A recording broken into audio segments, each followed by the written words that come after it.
안녕하세요. 메타버스 교회 학교를 시작하겠습니다. 여러분 안녕하셨습니까? 자, 오늘은 다른 사람들 대한 비방은 옳지 않습니다. 이런 제목으로 말씀을 드리겠습니다. 오늘 제목을 뽑은 거는요. 제가 아주 오래전에 예수님 믿고 나서 오래전에 이런 책을 봤어요. 여기 지금 화면에 보이죠? 이것이 이단이다 이래가지고 문고판 책이 나왔었는데요. 당시에 예수님을 처음 믿고 나서 여러 가지 이제 뭐 교파란 말이나 뭐 이단이란 말이라든지 무슨 뭐 사입이란 말이라든지 이런 게 많았기 때문에 궁금하던 차에 여러 가지 책을 이제 참 개인적으로 이렇게 찾아보고 조사하는 가운데 그 이단에 관한 이런 이제 좋은 책이 있어가지고 이 책을 접하게 됐는데 이 책을 제가 여러 번 읽어봤습니다. 여러 번 이렇게 이제 줄을 그으면서 볼 정도로 여러 번 읽어봤는데요. 그 내용 가운데 한 챕터를 오늘 이제 교제하려고 합니다. 이 책의 목차에 보면 이제 이단이라고 하는 사람들의 이단이라고 하는 그 종파의 특징들이 12가지 정도로 정리해 놓은 게 있어요. 12가지 정도로 이것이 바로 이단이라는 것에 대해서 정리해 놓은 게 있습니다. 이제 12가지를 나열하고 그다음에 그 가운데 한 가지인 다른 이들에 대한 비방 이 부분을 집중적으로 교제하려고 합니다. 자, 이것이 이단이다의 그 내용은 첫 번째로는 성경 외에 계시를 인정한다는 겁니다. 우리가 이제 더 바이블이라고 하는 이 성경책에 이제 66권이 있죠. 66권이 있는데요. 이 66권의 성경책에 있는 내용 이외에 다른 성경으로 인정하는 겁니다. 그리고 그걸 이제 외경이라고 그러는데 이 성경 외에 다른 외경을 인정하는 이러한 종파는 이제 천주교일 경우에 그렇고요. 또 이제 이제 외경 말고도 이제 이 정경이라고 하는 이 캐논이라고 하는 정경 이외에 그다음에 외경, 그다음에 그 외에도 이제 성경에 있는 권위를 인정하지 않고 성경 외에 다른 계시가 또 있다. 또 그래서 오늘날 어떤 지도자가 나타나 가지고 그 사람의 말이 그 사람의 어록을 정리해 놓은 게 또 하나님 말씀에 복음간다. 이렇게 주장하는 겁니다. 이게 이제 이단의 특징인데요. 첫 번째는 이렇게 성경 외 계시를 인정한다는 것이고요. 두 번째는 이제 잘못된 구원의 기초. 구원에 대한 기초를 얘기할 때 잘못된 구원의 기초를 가르친다는 겁니다. 그래서 오직 예수 그리스도의 보혈의 피로 우리를 구속하셨는데 예수님이 십자가에서 피 흘려서 우리의 모든 죄를 용서한 그 속죄, 그것 외에 다른 구원의 기초를 만드는 겁니다. 마치 이제 자기들의 그 무리 속에, 자기들의 그 우리 속에, 자기들의 종파 속에 들어와야만 구원을 받는다고 주장한다든지, 또 자기들 외에는 구원이 없다고 한다든지, 이렇게 하면 이제 성경에 있는 구원의 그 기초 위에 잘못된 구원의 기초를 가르치는 것이 되겠습니다. 그래서 첫 번째는 성경 외의 계시라고 하는 성경 외에 다른 하나님의 말씀이 있다는 것이고, 두 번째는 이렇게 잘못된 구원의 기초를 가르친다고 하는 것입니다. 세 번째는 불확실한 소망. 소망을 주는데 불확실한 소망, 뭔가 이 소망을 내가 얻을 수도 있고 안 얻을 수도 있는, 또 뭔가 열심히 그들에게서 무슨 시험을 봐서 패스를 한다든지, 그들에게 평생 동안 어떤 노력을 계속 기울이든지 계속해서 무슨 공로를 계속 쌓아야만 어떤 이제 소망이 나타나는, 이런 걸로 해가지고 소망 자체가 불확실한 소망을 가르친다는 것입니다. 그리고 이제 그들의 교주가, 네 번째는 그들의 교주가 스스로 메시아임을 지칭하는 것, 스스로 메시아임을 자칭하는 것, 이것이 특징이에요. 그 다음에 여섯 번째는 교리적인 모호성입니다. 이렇게 성경 외의 계시와 그 다음에 잘못된 구원의 기초, 그 다음에 불확실한 소망을 갖게 될지 안 갖게 될지 불확실한 거, 그 다음에 이제 스스로 메시아임을 자칭한다는 거, 그 다음에 다섯 번째는 교리적인 모호성입니다. 그리고 이제 또 하나는 특별한 발견이 있다는 것. 자기들만의 특별한 뭔가 발견이 있다고 이렇게 얘기를 하는 거예요. 아, 이거는 그들이 얘기하는 게 맞다. 이거는 이렇게 이 성경 말씀은 이렇게 풀어야만 된다. 이렇게 얘기하는 겁니다. 특별한 발견이 있다. 그다음에 이제 기독론적인 약점. 기독교에 있는 그 그리스도의 구속론 자체의 약점을 갖고 있다는 것입니다. 그리고 또 하나는 성경의 일부분만을 너무나 강조해가지고 그 부분만을 계속 가르치고 그 부분만을 계속 하는 거예요. 전체를, 성경 전체, 전체적인 것을 편만하게 이렇게 증거해야 되는데 일부를 지나치게 강조함으로 말미암아 성경의 일부분만을 강조한다는 것입니다. 그리고 사람을 올가매는 조직, 사람을 올가매는 조직, 그 조직 안에 들어와야 되고 그 조직에 들어오면 나가지 못하게 하고 나가는 데는 굉장히 불이익이 생기고 들어가려고 그래도 뭔가 이렇게 자격 조건을 자꾸 만들어 가지고 이렇게 사람을 올가매는 조직입니다. 헌금을 강조한다든지 또 그 조직에 들어가면 이렇게 뭔가 그 나오지 못하는 이런 틀을 만들어 놓는다든지 이런 겁니다. 그다음에 이제 경제적인 착취예요.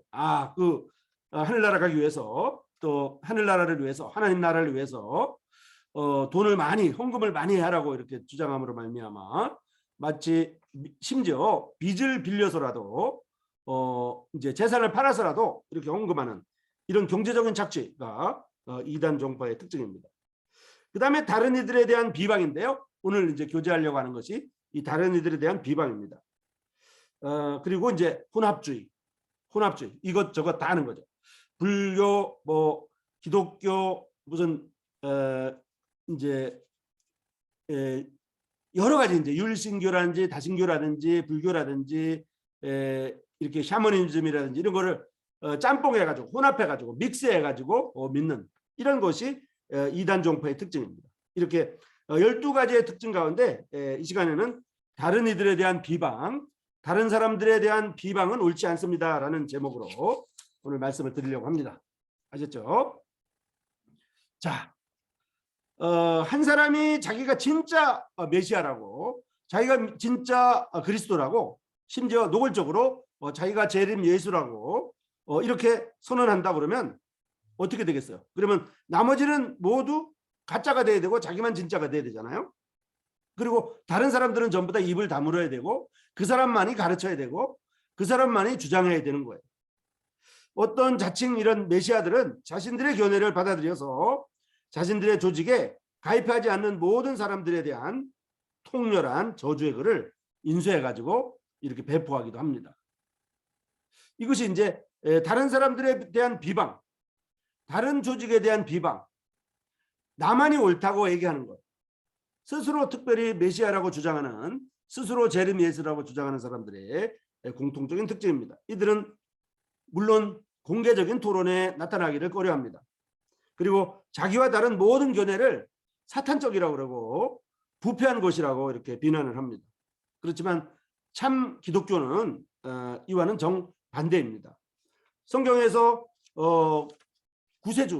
구주는 한 분 예수 그리스도밖에 없고요. 구원의 길도 십자가 위에서의 그리스도의 십자가의 보혈의 사역을 믿는 믿음 하나뿐인 것을 성경이 분명히 가르치고 있거든요. 이런 놀라운 믿음의 반경 안으로 한번 들어오면 그 다음에 성경은 다양한 견해의 차이를 인정하게 됩니다.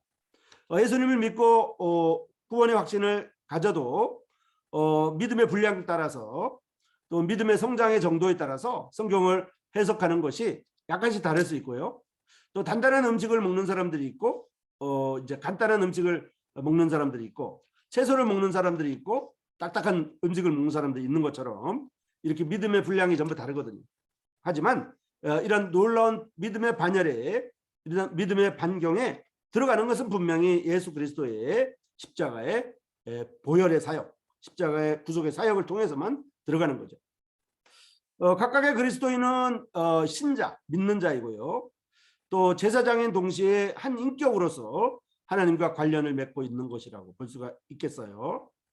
사도 바울은 빌립보 교회에 편지하면서 그리스도인의 통일성에 대해서 언급했습니다. 어떻게 언급했냐면 그러므로 누구든지 우리 온전히 이룬 자들은 이렇게 생각할지니 만일 무슨 일에 너희가 달리 생각하면 하나님이 이것도 너희에게 나타내시리라 이렇게 말했거든요. 그래서 누구든지 온전히 이룬 자들, 예수 그리스도의 십자가의 온전한 사역을 통해서 예수님이 다 이루었다고 하는 것을 믿음으로 하나님 앞에 나오는 사람들은 무슨 일이 있든지 달리 생각하면 안 된다는 것.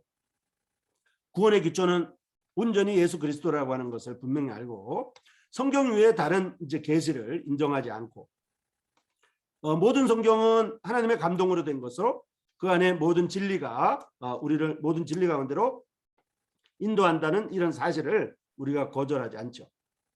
사도 바울은 디모데에게 편지하면서 자신의 견해를 하나님의 최종적인 이해의 빛에 비추어서 판단해 보라고 이렇게 말했습니다.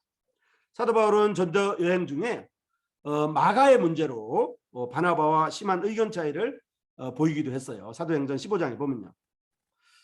사도행전 15장에 보면 이렇게 마가 때문에 바나바와 의견 차이를 보였는데 그렇지만 이 마가가 나중에 성령의 감동을 받아서 마가복음을 쓰게 되었고 사도 바울은 후에 이 마가를 유익한 그리스도인이다 이렇게 인정을 했어요. 이렇게 이제 그 혹시 순간적으로 이렇게 어느 때는 이렇게 이제 비방하고 이렇게 의견 차이가 있다고 할지라도 그리스도인이라고 하는 그 자체를 우리는 부인하지 않는 거죠. 베드로는 사도 바울의 편지가 베드로가 말하기를 사도 바울의 서신서가 알기 어려운 것이 더 있다고 이렇게 말했습니다. 그렇지만 바울은 그 받은 지혜대로 편지를 쓴 우리의 사랑하는 형제라고 생각했어요. 그러니까 사도 베드로는 사도 바울의 서신서가 어렵고 좀 풀기 힘든 것이 있다고 이렇게 생각했지만은 그렇지만 사도 바울을 그리스도인이 아니라고 부정한다든지 그렇게 하지는 않았다는 것입니다. 그리스도께서도 그를 십자가에 못 박는 바로 그 사람들을 위해서 아버지여 저들의 죄를 사해달라고 이렇게 기도했습니다. 자기 하는 것을 알지 못한다고 이렇게 기도를 하셨죠. 사도 바울은 어떤 사람들이 자기를 배척하지만 그들에게 허물을 돌리지 않기를 위해서 기도했습니다. 그러니까 사도 바울도 그렇고 예수님도 그렇고 사도 베드로도 그렇고 자기와 맞지 않는 사람들이 있다는 것을 인정하고 자기와 반대되는 사람들이 있다는 것을 인정했지만은 그러나 그들이 예수 그리스도를 믿는 것에 대해서 부인하지는 않았던 것입니다. 그래서 나만이 옳다고 이렇게 주장하지는 않았다는 것입니다. 사도 바울이 이야기하기를 디모데후서 4장에 내가 처음 변명할 때에 나와 함께한 자가 하나도 없고 다 나를 버렸으나 저에게 허물을 돌리지 않기를 원한다고 이렇게 말했거든요. 사도 바울은 많은 사람들이 사도 바울과 의견 차이가 있었고 사도 바울과 생각이 달랐지만은 그러나 모든 사람들이 다 사도 바울을 버렸지만은 그렇지만 사도 바울은 그들에게 허물을 돌리지 않기를 원했다고 이렇게 디모데후서 4장 16절에 기록하고 있습니다. 그래서 참된 그리스도인들은 서로 판단해서는 안 된다고 하는 것을 로마서 14장에서 우리에게 가르쳐주고 있습니다. 어떻게 주님을 위해서 살아야 하는지 그리고 각각 자기 마음에 확정한 자유를 가지고 각자 자유스럽게 자유함대로 이렇게 섬길 수 있다고 말한 거지요. 그리스도인들은 또한 때가 이르기 전에 곧 주님께서 오시기까지는 아무것도 판단해서는 안 된다고 말하고 있습니다. 로마서 14장에 보면 남의 하인을 비판하는 너는 누구냐? 그가 서 있는 것이나 넘어지는 것이 자기 주인에게 있음에 그가 세움을 입으리라 이렇게 말하면서 이는 그를 세우시는 권능이 주님께 있음이라고 이렇게 말하고 있습니다. 어떤 사람은 이 나라를 저 나라보다 낮게 여기고 어떤 사람들은 모든 나라를 같게 여기지만은 각각 자기 마음대로 자기 마음으로 정한 대로 하라고 이렇게 말하고 있습니다. 그러면서 내가 어찌하여 내 형제를 비판하느냐 어찌하여 내 형제를 업신여기느냐 우리가 다 하나님의 심판대 앞에 서리라고 이렇게 말하고 있는 것입니다.